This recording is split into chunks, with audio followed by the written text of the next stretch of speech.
Legend of Zelda Link's Awakening, Episode 2. Let's do this thing! We have picked up our sword. We just found that we have to wake this windfish thing in order to get off the island, for whatever reason. But to do that, we're going to have to go do a whole lot of stuff. Needless to say, we are going to be on this island for a while. The owl told us to head up to these woods here. Oh, there he is again.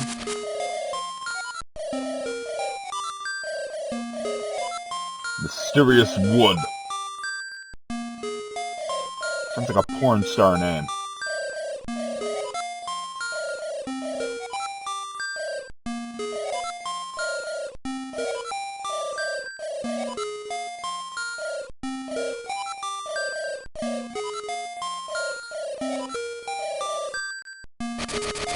Wow. Talk about handing us the plot on a frickin' platter. Anyway, in the Mysterious Wood, we gotta go and find a key which will get us into the first dungeon. Oh, was this walnut? Guardian Acorn. This, along with something called a Piece of Power, are two of the power-ups that you're going to find in this game. Now, the Guardian Acorn, as stated in the description, will reduce the amount of damage you take by half. I mean, it's nice to have, but I prefer the Piece of Power with doubles or triples or whatever the amount of fire power or strength that your sword has, and send enemies flying away. How you doing, Raccoon? Oh, thanks for that bit of information. Going to get lost. I mean, we can't go ahead because... Oh, what? What's going on here? What? What's happening? This isn't where I intended to go. Not that I'd actually be aware of that, considering that I haven't seen these parts of the woods yet. But what just happened was that Raccoon sent us to a different part of the map of the forest, someplace that I wasn't actually intending or wanting us to go. This damn thing. Yeah, a lot of the enemies are based off of ones that you find in the game Legend of Zelda Link's Awakening. Okay, since we didn't end up in the part of the forest that we actually wanted to go, I have to go and find some way of defeating that raccoon. That goofy little bastard will not let us go further into the forest. Oh, that's pretty heavy. Yeah, thanks for that information. Oh, can't go that way, there's a hole. Now, he said something about having allergies or something, dust landing on his face messes him up. We're gonna have to, instead of, I don't know, sprinkling pollen or dirt or whatever on him, I gotta go and find some way of getting rid of him. Oh, simple little puzzle here. Maybe I can get that piece of heart. Nope, not yet. Boom! Boom! Hey, a mushroom! This isn't Mario, it won't make you grow.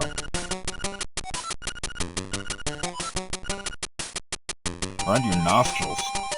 You have to be so graphic about that? Or why not a nose? There we go. And little blobby things. There's the Piece of Power. Okay, well, let me find something to kill. Boom! Look at that! It's brutal! Absolutely brutal! I think I can get this treasure chest. Boom! Oh yeah, that's worth it. No, 50 rupees, that's actually kind of nice. Considering I only had 63 altogether now. Oh, the Piece of Power disappeared. What a shame. Well, we've got that toadstool, so we need to go and find something to do with it. We can't just throw it at that raccoon. That's not going to do us any good. And if we go and equip it, which you can actually do that, boom! It does nothing.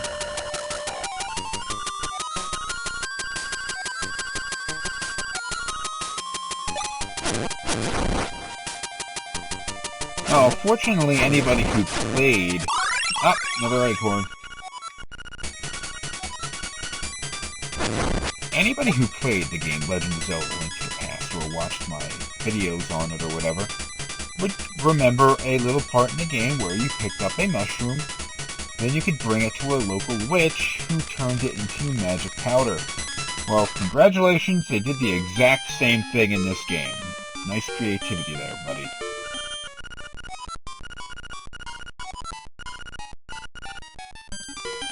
Yep, working on that. Working for the money. Although it didn't actually charge us anything there.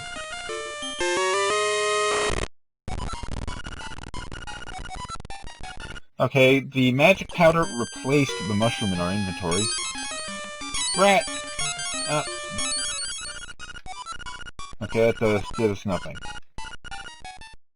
Okay, enough wasting magic. Oh, actually, you know what? I can... Boom! Lights fire. Very nice. Very, very nice. Also, if you sprinkle it on enemies, you can damage them, except for these guys, which, anybody would remember as a weird enemy that was nearly invulnerable in the past. Boom! Turns into that weird, dildo-looking thing. Anyway, we have magic powder, and what do you do with magic powder? Of course, you throw it at raccoons. What else would you do with magic powder? Boom! Set enemies on fire. Ha ha! Didn't see that coming, did you? Someone's got a sword. Magic power is actually doing more damage than the sword. That's pretty cool there. Huh? Okay, now that we have our magic powder... Raccoon! Boom!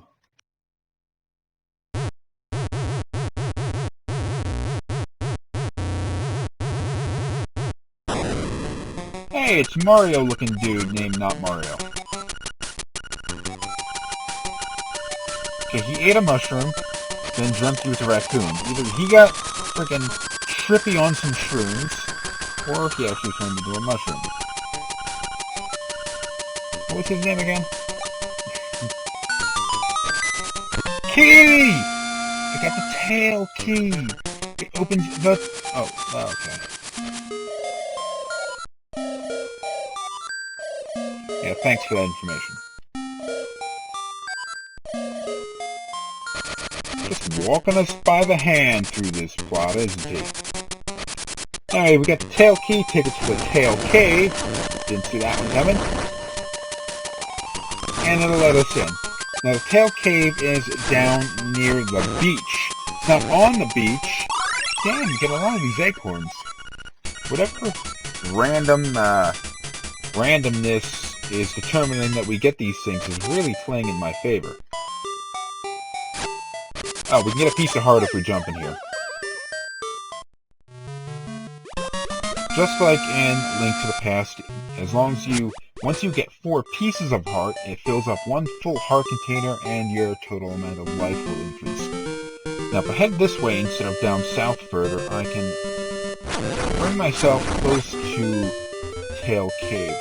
We could have gone here earlier, but obviously it wouldn't do us any good without the key.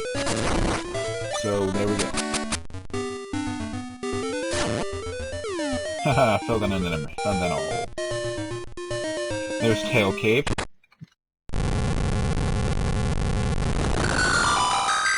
Nice emulation of the sound effects there.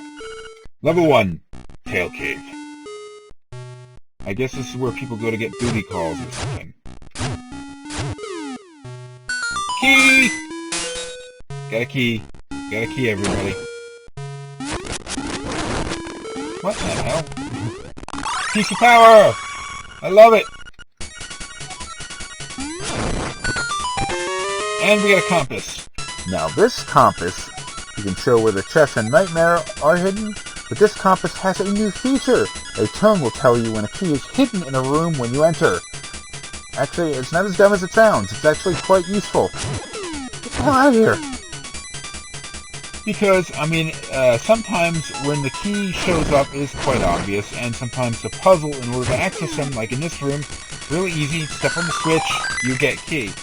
Other times, it's not quite that obvious. Maybe not so much in Tail Cave, but there are other dungeons where it's not terribly easy to figure out where the key is, so that can really help you out. I got the map. Sweet. Start, look at it. Boom. There. Ah, shit, what am I doing? this door will only take you through a certain direction. I like the little animation there. Door locked. Stupid skeleton. Okay. What this is a group of enemies that you want to hit all at the same time. Because it goes and you have to land on the same suit when you stun them. Now, the best way that I can think of ever doing this is to hold your sword out and charge it, so you can do this whirlwind attack. Whoops, I accidentally hit that one. Wait till these things get all close together, and then whirlwind attack them, and you hit them all at the same time, and they all land on the same suit. Come on, guys, get close together. Don't make a liar out of me. Don't make a liar out of me. I said this was the easiest way. Come on. Ah, shit. I really don't want to have to bother doing this, because I know exactly what's going to happen here, and it's not a vital thing for the dungeon, but I'm trying to do this anyway to prove a point. Get down there. Get over there. Get over there! Come on, man! Ah, shit. Yep, messed it up again. I'm wasting my piece of power on doing nothing. I could be going out there owning enemies, and instead I'm here screwing around with some deck of card monsters. Got me nowhere. Get close together. You're making a fool out of me. You're making a fool out of me, I'm telling you. Perhaps I should just describe what happens here. I defeat these things in the manner I described. Fuck it, never mind. I defeat these things in the manner I described, and what happens is a treasure chest will open, in which inside is a stone fragment. The stone fragment allows me to read what is inscripted on this slab, and that gives me some sort of clue on what I have to do in the dungeon. I already know what I have to do in the dungeon. I gotta do what I'm going to show you now. Key!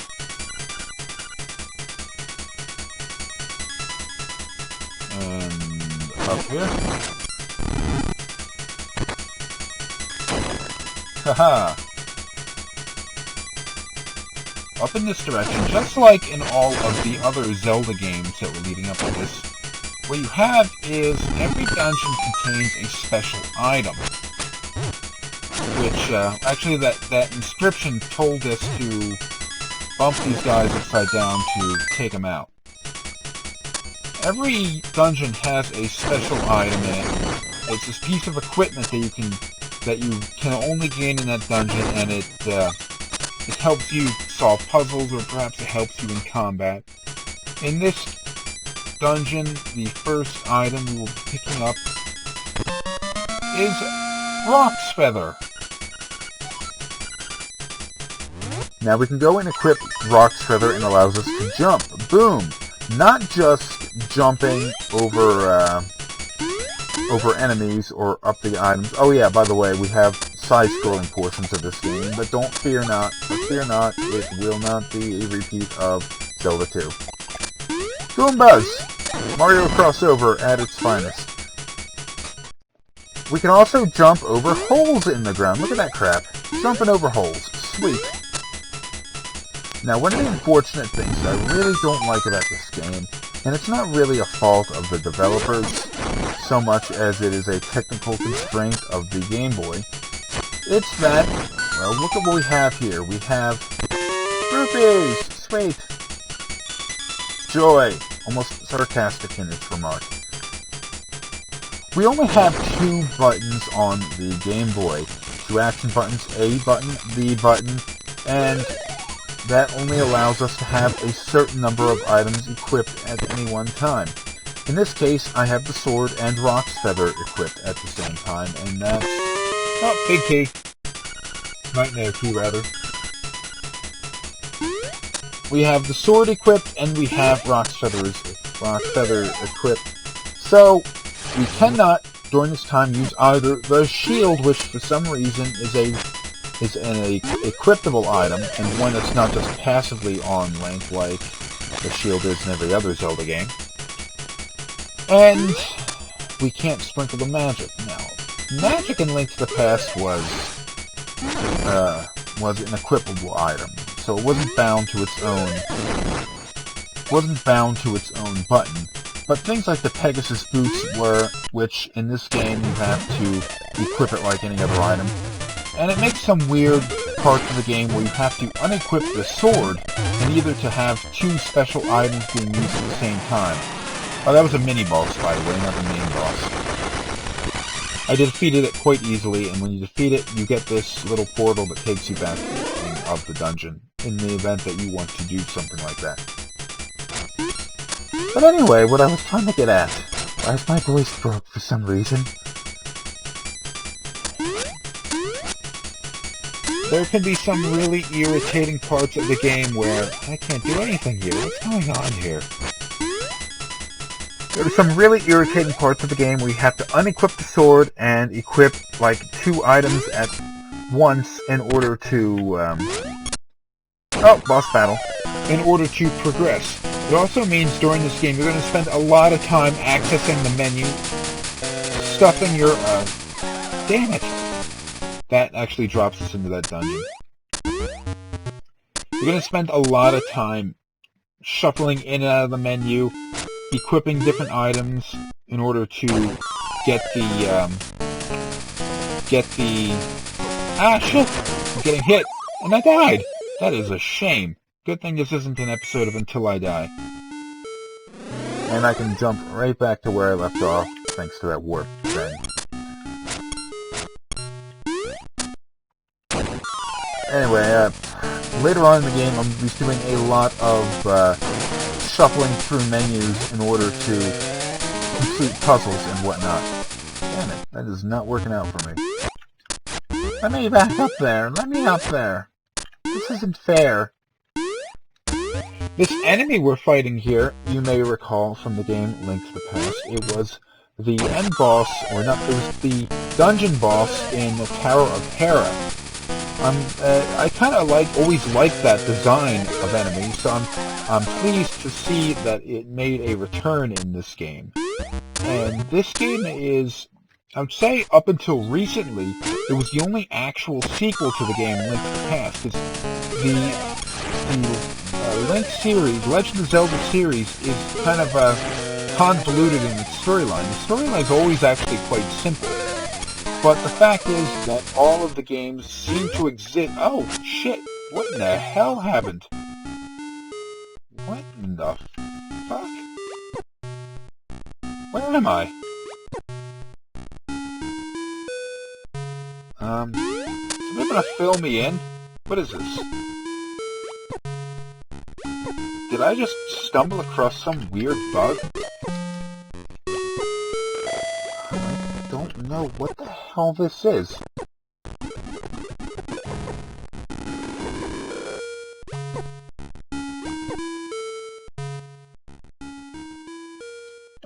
Save and quit. Let's get back into that. That was some weird shit there.